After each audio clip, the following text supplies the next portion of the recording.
Hello friends, चलो जी आज start करते हैं हम लोग लेग का वर्कआउट।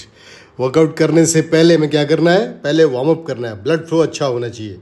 उसके लिए क्या करेंगे, देखें आप, ये ट्रेडमिल मैं स्टार्ट कर रहा हूँ मैं जिम में आने के बाद।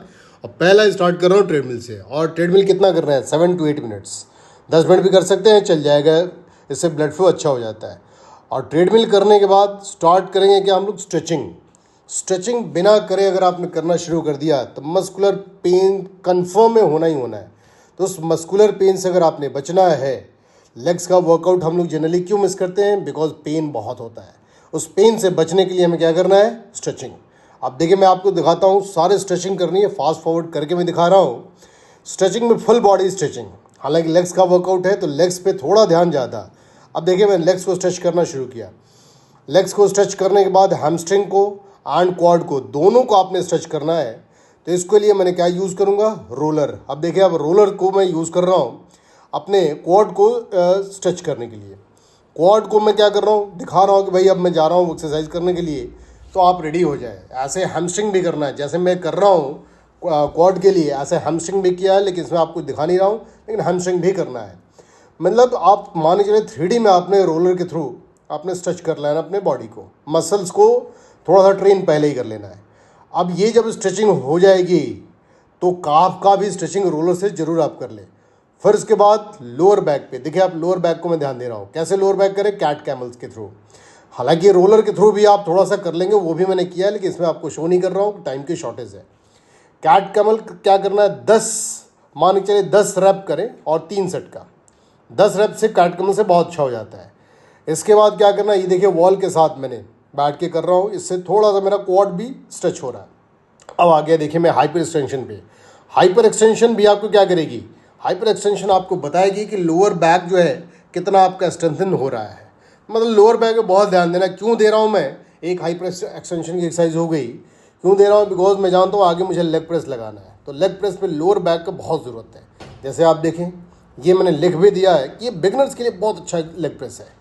बिगनर्स, इवन जो लोअर चाहते, बहुत हाई फाई नहीं लगाना चाहते, मतलब वेट बहुत ज़्यादा लिफ्टिंग नहीं करना चाहते, उनके लिए बहुत अच्छा लेग प्रेस है ये फीमेल्स भी चाहें तो बहुत अच्छे से ट्राई कर सकती हैं, बिगनर्स ट्राई कर सकते हैं। ये इसका आपने 3 सेट मिनिमम करना है। मैंने इसमें 2 ही सेट दिखा रखे हैं, लेकिन 3 सेट मिनिमम करना, 4 कर सकते हो, 4 भी कर सकते हैं। अब इसको लगाने के बाद फिर मैं मशीन लेग प्रेस पे जाऊँगा। मशीन लेग प्रेस पे देखो स्टार्ट कर रहा हूँ मैं। अब machine leg press basically intermediate के लिए, इवन बिगनर्स भी कर सकते हैं, और जो प्रो लोग हैं उनके लिए भी। आप देखें इसमें मैंने स्टार्ट किया है कितने से, 50 kg, मतलब 25 kg का प्लेट दोनों साइड डाला मैंने। रेंज ऑफ मोशन देखिए आप, रेंज ऑफ मोशन बिल्कुल नीचे ले जा रहा हूँ। अब अगर आप हैवी नहीं लगा रहे हैं तो इसमें आप रेंज ऑफ मोशन को आप अच्छे से रख सकते हैं। हैवी अगर लगाएंगे, मैं अभी हैवी लगाऊंगा, मैं 450 प्लस तक जाऊंगा, तो उस हैवी में थोड़ा सा रेंज ऑफ मोशन कम हो जाता है। लेकिन जब आपके वेट कम है तो उसमें आप थोड़ा सा आप जा सकते हैं रेंज ऑफ मोशन अच्छे से। एक चीज़ आप नोटिस कर रहे हो या नहीं, मैं आपको बता दे रहा हूँ। मैं जब भी लगा रहा हूँ घुटनों का बहुत ख्याल रख रहा हूँ। नीज़ कैसे आपके बचेंगे, सॉफ्ट बेंट होना चाहिए, बिल्कुल आपको लॉक नहीं करना नीज़ को। नीज़ बिल्कुल आपके पैरेलल होनी चाहिए, शोल्डर के बिल्कुल पैरेलल होना चाहिए। इससे नीज़ पे कभी इफेक्ट नहीं आएगा। अब देखिए हर सेट में मैं 100 किलो बढ़ा दे रहा हूँ, 12 रैप का 100 किलो बढ़ा दे रहा हूँ। पिछले में मैंने 150 किया था, अब देखें आप मैंने 250 कर दिया, तो 100 kg बढ़ गया। इसका भी मैं 12 रैप्स लेके चलूँगा मैं। अब इसमें भी देखिए कहीं भी मैं बेंट नहीं कर रहा हूँ, मैं अपने नीज़ को मैं पूरी तरह से, मतलब मान के लॉक नहीं कर रहा, इनफैक्ट सॉफ्ट बेंट करके चलना है। ठीक है जी। अब देखिए अगले स्टेप में मैं फिर क्या करूँगा, मैं कोशिश करूँगा कि 350 kg का लगा दूँ। अब देखिए 100 किलो फिर मैंने बढ़ा दिया। हालांकि इसमें मशीन का भी वेट है 20 kg, जो मैं शुरू से नहीं बोल रहा हूँ, तो एक्चुअल में ये टोटल है 370 kg।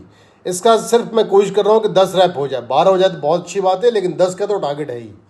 फिर मैं क्या करूँगा, अगले सेट में देखें तो मैं फिर से बढ़ा दूंगा 100 kg, and 100 kg that will comes out to be 450 kg plus 20, that means 470 kg। 10 rep ये भी लगाऊंगा, लेकिन ये ध्यान रखें किसी न किसी के अंडर में आपने करना है। जैसे मेरे साथ एक ट्रेनर आप देख रहे होंगे खड़ा है, कि अगर कोई इंजरी के चांसेस बनते भी हैं, अगर कहीं कुछ गड़बड़ हुआ तो ये अपना बंदा संभाल लेगा, तो आपने भी यही करना है, लेकिन बिना नॉलेज की इसको नहीं करना है। ये लेग प्रेस में 10 रैप लगाऊंगा। 10 के बाद अब मैं क्या करूँगा, हैवी के बाद एक मैं जाऊँगा लाइट वेट पे। लाइट वेट कौन सा, लाइट वेट में अब काफ को भी ट्रेन करूँगा। यहाँ पे मैंने अपने टारगेट कर लिया क्वाड को और हैमस्ट्रिंग को।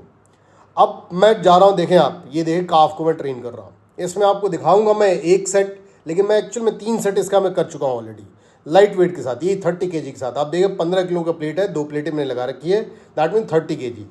5-7 kilo, I think 7.5 kg machine का वेट है, बट उसको अभी काउंट नहीं कर रहा हूँ मैं। ये करने के बाद फिर मैं आप जाऊँगा थोड़ा हैवी, फिर से वापस। अब देखिए मैं हिप थ्रस्ट लगाना शुरू किया मैंने। 150 आपको दिखा जरूर रहा हूँ, लेकिन इससे पहले 50 का, 100 का, फिर 150 का लगा चुका हूँ मैं। 10-10 रैप मिनिमम लगाया मैंने। अब 150 का भी 10 लगाऊंगा, और इसके बाद फिर से 100 के लिए और बढ़ा दूंगा मैं। दैट इज़ लास्ट वर्कआउट, आज का मेरा लास्ट वर्कआउट रहेगा। और 250 kg हिप थ्रस्ट का। अब आपने ये ध्यान रखना, बिना नॉलेज के इतनी हैवी नहीं लगानी है। हालांकि देखिए जैसे हैवी लगाता हूँ थोड़ा सा कहीं ना कहीं रेंज ऑफ मोशन कम हो जाता है, और जब वेट कम होता है रेंज ऑफ मोशन अच्छा होना चाहिए। रेंज ऑफ मोशन पे आपने बहुत ध्यान देना है। चलिए, आपने यहाँ तक वॉच किया, और थैंक यू फॉर सपोर्टिंग। ऐसे देखते रहें ताकि मेरे मोटिवेशन आगे के लिए भी मिलता रहे। Thank you for watching. Thank you again.